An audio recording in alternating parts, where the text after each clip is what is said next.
ಯುವಕರ ಬಗ್ಗೆ ಸಭಾಧ್ಯಕ್ಷರೇ, ಯುವಕರ ಬಗ್ಗೆ ಒಂದ್ ಎರಡು ನಿಮಿಷ ಮುಗಿಸಾಕ್ತೀನಿ ಸರ್. ಯುವಕರ ಬಗ್ಗೆ ವಿಶೇಷವಾದಂತ ಗಮನವನ್ನ ಸರ್ಕಾರ ನೀಡ್ತಾ ಇದೆ. ಯುವ ನಿಧಿ ಯೋಜನೆಯನ್ನ ಯುವಕರಿಗೆ ಕೊಟ್ಟಿದ್ದಾರೆ. ಎಷ್ಟು ಜನಕ್ಕೆ ಕೊಟ್ಟಿದ್ದಾರೆ ಅಂತ ನಾನೇನು ಓದಕ್ ಹೋಗಲ್ಲ, ಯಾಕಂದ್ರೆ ಪುಸ್ತಕದಲ್ಲಿ ಇದೆ.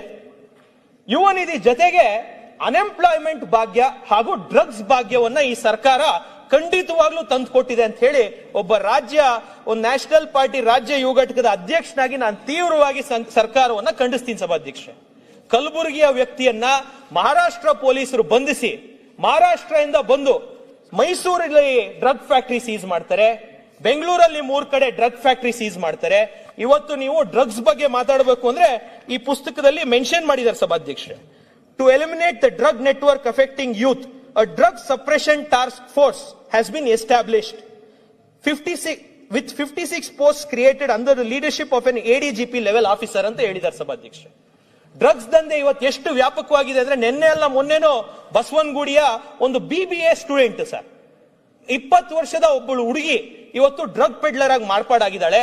ಡ್ರಗ್ಸ್ ಅನ್ನ ಇಲ್ಲಿಂದ ಇನ್ನೊಂದ್ ಕಡೆ ಕಳಿಸ್ಲಿಕ್ಕೆ ಆನ್ಲೈನ್ ಅಲ್ಲಿ ಪೋರ್ಟರ್, ಡನ್ಸೋ ಈ ರೀತಿ ಆಪ್ಸ್ ಅನ್ನ ಯೂಸ್ ಮಾಡಿ ಯಾರೋ ಆನ್ಲೈನ್ ಅಲ್ಲಿ ಆರ್ಡರ್ ಪ್ಲೇಸ್ ಮಾಡಿದ್ರೆ ಆ ಆರ್ಡರ್ ಗೆ ಸಪ್ಲೈ ಚೈನ್ ನೆಟ್ವರ್ಕ್ ಅನ್ನ ಈ ಆನ್ಲೈನ್ ವೆಂಡರ್ಸ್ ಅನ್ನ, ಗಿಗ್ ವರ್ಕರ್ಸ್ ಅನ್ನ ಉಪಯೋಗಿಸುವಂತ ಕೆಲಸ ಇವತ್ತಾಗಿದೆ. ನಮ್ಮಲ್ಲಿ ಸೈಬರ್ ಕ್ರೈಮ್ ಇದೆ, ಸ್ಪೆಷಲ್ ಟಾಸ್ಕ್ ಫೋರ್ಸ್ ಅನ್ನ ಡ್ರಗ್ಸ್ ಮಾಡಿದ್ದಾರೆ. ಡ್ರಗ್ಸ್ ನ ನಿಯಂತ್ರಣ ನೀವೆಲ್ಲಾದ್ರೂ ಒಂದು ಕಡೆ ಒಂದು ಪಬ್ಗೆ ಹೋದ್ರು ಸಹ, ಒಂದು ಪಾರ್ಟಿಗೆ ಹೋದ್ರು ಸಹ ಎಲ್ಲಾ ಕಡೆ ಕೊಕೇನ್, MDMA, ಎಕ್ಸ್ಟಸಿ, ಆಸಿಡ್ ಈ ರೀತಿ 10 ಡ್ರಗ್ಸ್. ಮುಂಚೆ ಆದ್ರೂ ಗಾಂಜಾ, ಅಫೀಮ್ ಇದ್ರೆ ಇವತ್ತು ಸಿಂಥೆಟಿಕ್ ಡ್ರಗ್ಸ್ ನ ಹಾವಳಿ ಅತಿ ಹೆಚ್ಚು ಆಗಿದೆ. ಏನಾದ್ರೂ ಇದೇ ರೀತಿ ಮುಂದುವರೆದೆ ನಮ್ಮ ದೇಶದ ಶಕ್ತಿ ಯುವಕರು ಅಂತ ನಾವೇನ್ ಹೇಳ್ತೀವಿ, ಯುವಕರು ತಪ್ಪದಾರಿ ಹಿಡಿತಾ ಇದ್ದಾರೆ. Alcohol consumption gen Z, gen alpha ಮತ್ತು ಮಿಲೆನಿಯಲ್ಸ್ ಅಲ್ಲಿ ಕಮ್ಮಿ ಆಗಿದೆ ಅಂತ ಎಲ್ಲ ಕಡೆ ರಿಪೋರ್ಟ್ ಆಗಿದೆ. ಆಲ್ಕೋಹಾಲ್ ಕನ್ಸಂಪ್ಷನ್ ಕಮ್ಮಿ ಆಗಿದೆ ಅಂತ ಖುಷಿ ಪಡ್ಬೇಕಾ ಈ ಸಮಾಜ ಅಂದ್ರೆ ಖಂಡಿತವಾಗ್ಲೂ ತಲೆ ತಗ್ಸುವಂತ ಪರಿಸ್ಥಿತಿ. ಆಲ್ಕೋಹಾಲ್ ಬಿಟ್ಟು ಇವತ್ತು ಡ್ರಗ್ಸ್ ಗೆ ಹೋಗುವಂತ ಕೆಲಸ ಇವತ್ತಿನ ಯುವಕರು ಮಾಡ್ತಾ ಇದ್ದಾರೆ. ಇದಕ್ಕೆ ನೇರವಾಗಿ ನಾನು ನಮ್ಮ ಗೃಹ ಸಚಿವರನ್ನು ಆಗ್ರಹಿಸ್ತೀನಿ, ಇಲ್ಲಿ ಯಾವುದೇ ಟಾಪ್ ಲೆವೆಲ್ ಆಫೀಸರ್ಸ್ ಇಲ್ಲ ಸರ್. ಮಾಮೂಲಿ PCಗಳು, ಮಾಮೂಲಿ ಗ್ರೌಂಡ್ ಲೆವೆಲ್ ಅಲ್ಲಿರುವಂತ ಆಫೀಸರ್ಗಳಿಂದಾನೇ ಈ ದಂಧೆಗಳು ನಡೀತಾ ಇರೋಂಥದ್ದು. ಯಾವುದೇ IPS ಆಗ್ಬೋದು, KSPS ಆಗ್ಬೋದು, ಇದರ ದುಡ್ಡು ಬೇಕಾಗಿಲ್ಲ.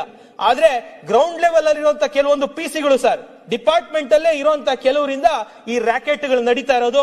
ಡ್ರಗ್ಸ್ ನ ವಿರುದ್ಧ ದಯವಿಟ್ಟು, ನಾನು ತುಂಬಾ ಉತ್ತಮವಾದಂತಹ ಸಚಿವರು ಮಾನ್ಯ ಪರಮೇಶ್ವರ್ ಸಾಹೇಬ್ರು, ದಯವಿಟ್ಟು ಇದ್ರ ವಿರುದ್ಧವಾಗಿ ತೀವ್ರವಾಗಿ ನೀವು ಡ್ರಗ್ಸ್ ವಿರುದ್ಧ ಒಂದು ಕ್ಯಾಂಪೇನ್ ಅನ್ನ ತಗೊಬೇಕು ಅಂತ ರಾಜ್ಯದ ಯುವಕರ ಪರವಾಗಿ ನಾನು ನಿಮ್ಮಲ್ಲಿ ಕಳಕಳಿಯ ಮನವಿಯನ್ನ ಮಾಡ್ತೀನಿ ಸಭಾಧ್ಯಕ್ಷ.